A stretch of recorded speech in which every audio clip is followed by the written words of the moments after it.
민근은 그 짧은 순간에도 많은 생각이 스치고 지나갔다. 형으로서 약간만 관심 있고 집에 자주 들렸다면 굳이 알리고 할 필요도 없이 자연스럽게 알려졌을 텐데. 한 달에 한 번이나 올까 말까 하는 형이 그 당시 직장 때문에 얼마나 마음 졸이며 생활하다 어쩔 수 없이 입원을 시킬 수밖에 없었던 자신의 형편을 알기나 했을까.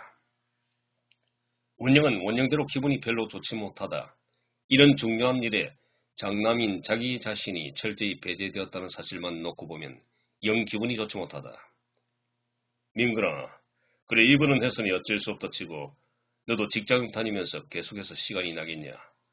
간병인이라도 한 명 붙일까?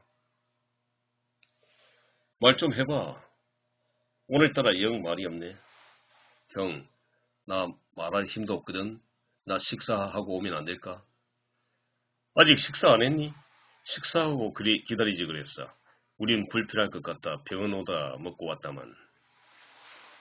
동생이 간병인 역할을 하면서 자리도 못 비우고 기다리고 있었다는 생각은 왜 못할까? 그래라 얼른 갔다 와. 네 형수와 어머니랑 얘기하고 있을 테니까. 원영은 퉁명스럽게 내뱉는 민건을 바라보며 놀라 말했다. 민건은 병원을 벗어나 식사를 하러 갔다. 배가 몹시 고팠다.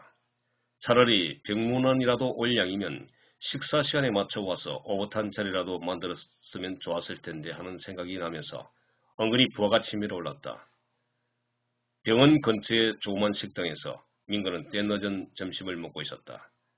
반주를 곁들인 식사로 형과 솔직한 대화라도 나누었다면 좋았을 걸 하는 아쉬움이 자꾸만 내리를 감돈다.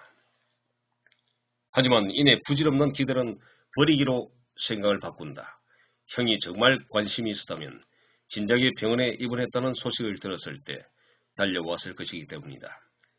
민근이 식사를 마치고 병원으로 갔을 때 분위기는 벌써 떠날 준비를 서두르는 모습이었다. 갑자기 원영이 호주머니에서 봉투를 꺼내 민근에게 내빈다. 은행에서 급히 찾아온다고 얼마 되지 않는다. 그동안 병원에서 엄마 수발한다고 고생이 많았다. 우선 이 돈으로 급한 대로 약간 보태 쓰고 병원 비용 등은 내일쯤 전화로 구체적으로 협의를 하도록 하자. 민근은 미적거리다 원영이 내민 봉투를 받아 호주머니에 챙겨 넣는다. 왜? 벌써 가리고? 그래, 엄마도 피곤해 보이는데 계속 있어봤자 서로 불편할 것 같단 말이야. 도련님, 고생되겠어요 저도 주승이 때문에 제대로 도와드리지도 못하고. 근데 얘는 어디 갔지? 금방까지 있었는데. 형수님, 뭘요? 사정이 그런데. 막상 그런 말을 하면서도 민근은 마음 한편에 뭔가 찝찝한 것이 남는다. 형수가 과연 관심이 있다면 꼭 주승이를 핑계 삼을 필요가 있을까? 잠시 안 보이던 주승이가 병실로 들어서며 얼굴이 빨개져 눈물을 흘리며 얼굴을 셀룩거렸다. 어머, 주승아, 왜? 저기, 어떤 할머니가 막 혼냈어요. 아니, 왜? 민근과 대화를 하다 말고 형수가 주승이의 손을 끌고 병실 밖으로 달려나간다. 잠시 후 병실 복도가 요란스럽다. 민근과 원영이 깜짝 놀라 병실 밖으로 달려나간다. 형수가 가평댁 아주머니와 실랑이를 벌이고 있다. 아니, 할머니가 뭔데 우리 아이한테 이래라 저래라 하는 거예요. 이것 봐, 세대. 그게 아니라 저 꼬마아이가 마시던 캔을 병실 복도에 그냥 던지기에 쓰레기통에 넣으라며 주의를 주었던 것뿐인데. 아이가 그럴 수도 있죠. 청소부는 병원에 왜 있대요? 다 그런 일 하라고 있는 거 아니에요? 정말 젊은 사람이 말하는 것하곤. 그래도 난 아이가 어디 가서 그런 행동하다 남들한테 미움이나 받지 말라고 주의를 준 것인데. 그리고 솔직히 교육상 좋지 않잖아요. 이것 보세요. 댁이 뭔데 교육을 덜 먹여요. 그런 걱정 안 해도 교육은 알아서 잘 시킬 테니 주제 넘게 나서지 마시고 아주머니 일이나 잘하세요. 형, 그러지 마. 내가 보기에도 주성이가 잘못한 건 맞네. 아주머니 그만 하푸시고 들어가세요. 형까지 합세 싸움이 커질 것 같아 민근이 겨우 수습해서 아주머니를 병실로 모시고 왔다. 파트타임으로 엄마를 돌봐줄 간병인 아주머니 한 명만 있었어도 민근이 직장에서 마음 졸이지 않아도 되고 덜 불편할 것이다. 하지만 민근은 괜한 바람이었다며 머리를 절레절레 한단다. 아무리 돈이 많은 집에서 자란 형수라 할지라도 이런 사소한 부분에 오히려 둔감할 수도 있을 것이다. 어쩌면 모든 일을 자신은 신경 쓰지 않아도 될 만큼 주변에서 척척 도와주는 환경에서 자라 이런 고충을 애초에 알 턱이 없을지도. 좀 전 주승이와 관련된 것만 봐도 상대방에 대한 배려와는 아예 거리가 멀어 보였다. 민구는 형 내가 돌아간 다음 병상 옆 간이 의자에 앉아 생각이 골똘히 잠겨 있었다.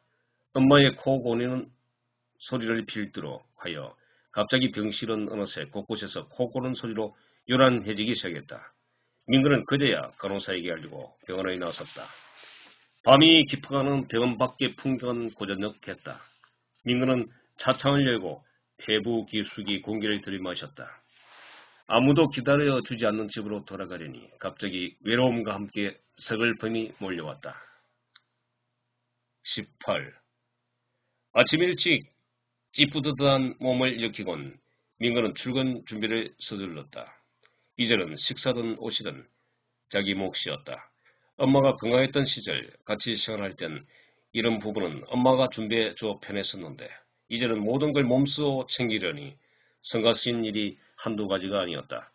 급하게 계란 프라이를 굽고 전날 저녁에 보온밥통에 남아있던 밥을 퍼담아 김치와 김을 곁들여 간단하게 아침을 해결한 뒤 곧장 차를 몰고 사무실을 향해 갔다. 차를 몰고 가던 민구는 도로변에서 뒷모습이 미연 누나와 무척이나 닮은 사람을 발견하고 무심결에 급브레이크를 밟았다. 뒤에서 쫓아오던 차량이 급제동을 하며 클렉슨을 빵빵 울려댔다. 차를 서서히 출발하면서 차차를 통해 앞모습을 바라보니 미연은 아니었다. 하긴 미연 누나는 원영 형과의 쓰라린 배반의 감정을 안고 소록도에 있는 병원으로 떠난 지 이미 오래전이 아니었던가. 누나가 떠나기 전 민구는 만난 적이 있었다. 그날 약속된 레스토랑에 도착하니 미연이 먼저 기다리고 있었다. 멀리서 민근을 발견한 그녀가 손을 번쩍 들고 흔들었다. 누나, 잘 지내죠? 민근은 미연의 옆자리에 앉자마자 묻는다. 항상 그녀를 만날 때마다 형의 지난 잘못이 생각나 미안하면서 자신도 모르게 먼저 안부를 묻는 습관이 생겼다. 공무원 시할은 어떻게 할만해요? 예. 처음엔 의욕과 보람을 가지고 열심히 해보려고 했는데 차츰 시간이 지나다 보니 그냥 일상사처럼 시들시들해 버리더라고요. 직장 시할이라는 게 다 그렇죠 뭐. 일상 시할처럼 느껴진다면 민근 씨도 이제야 비로소 직장이 확실히 적응된 것 같군요. 호호. 참, 누난 저야 늘 그렇죠 뭐. 참, 나 며칠 있다 먼 곳 소록도로 갈 거예요. 가기 전에 한번 만나고 싶어서 이렇게 왔어요. 누나, 고마워요. 아직 원영 형이 많이 원망되고 밉죠. 민근 씨, 이제는 그런 생각은 잊은 지 오래되었어요. 저 기분도 그런데 술 한잔 사주시겠어요? 그럼요. 민구는 식사 종류에 겉들여 맥주를 주문했다. 근데 어떻게 거기까지 갈 생각을 했어요? 미연은 그렇게 물어오는 민구를 빤히 쳐다본다. 민구는 그녀의 표정에서 왠지 쓸쓸하고도 안타까운 느낌을 받았다. 그녀가 거기까지 떠날 때는 뭐니 해도 원영형의 영향이 클 것이다. 원영형이 결혼한 지 벌써 10년이 지났는데도 그녀는 결혼을 하지 않고 있는 것만 봐도 그렇다. 사람이 한번 사랑에 대한 상처를 입고 나면 쉽게 치유되지 않는 모양이다.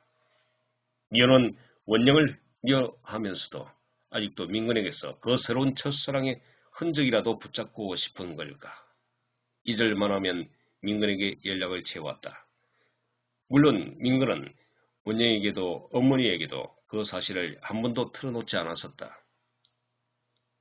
누나, 정말 제가 이렇게 사죄 드릴게요. 난 형이 그렇게 야비한 인간인 줄 몰랐어요. 민근 씨, 그런 말 마세요. 민근 씨에겐 그래도 하나밖에 없는 형인데. 아무리 형제라도 잘못한 건 잘못한 거예요. 비난받아 마땅한 일은 비난받아야 하고요. 웨이터, 여기 술 좀 더 주세요. 그래요. 우리 오늘 한번 실컷 제대로 마셔봐요, 민근 씨. 테이블 위로 빈 맥주병이 차곡차곡 쌓여갔다. 둘은 정신없이 마시기 시작했다. 원영 씨는 정말 나쁜가 봐요. 이렇게 착한 동생이 그렇게 말하는 걸 보면. 술 한잔 탓인가? 미연이 약간 풀어지는가 싶더니 불쑥 그렇게 말했다. 미연 누나, 오랜만에 모처럼 똑바른 소리 했네요. 형은 이익을 위해선 사랑도 다 소용없는 철저한 이기주의자예요. 그렇게 해야 출세를 하는 거 아니에요, 민근 씨. 출세? 그렇게 해서 출세에 풀어줘. 누가 인정이나 해준대요. 누나도 너무 점잖게 빼지만 말고 제대로 한번 비난해 보세요. 정말 나쁜 놈이라고. 그럴까요? 근데 난 아직도 원영 씨가 하루아침에 그렇게 변할 줄 생각 못했어요. 고시 1차 시험에 합격할 때까진 제겐 그렇게 잘해 줄 수가 없었거든요. 정말 인생살이가 뭔지, 출세가 뭔지. 미연 누나, 내가 세상에서 가장 소중하게 생각하는 게 뭔 줄 아세요? 글쎄요. 나는 신뢰라고 생각해요.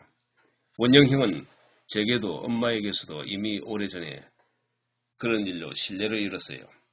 자신의 출세를 위해서라면 하루아침에 옛 사랑을 버릴 수 있는 형은 앞으로도 언제든지 부모 형제도 버리고 배반할 수 있다고 생각해요.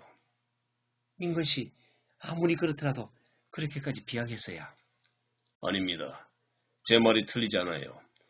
언젠가는 그런 형도 스스로의 게임에 빠져 배반으로 가슴 아파할 날이 꼭 올 거라 생각해요.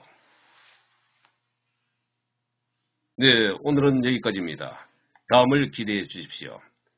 오늘도 내용이 좋다면 좋아요와 구독을 부탁드립니다. 오늘도 좋은 하루 되세요. 감사합니다.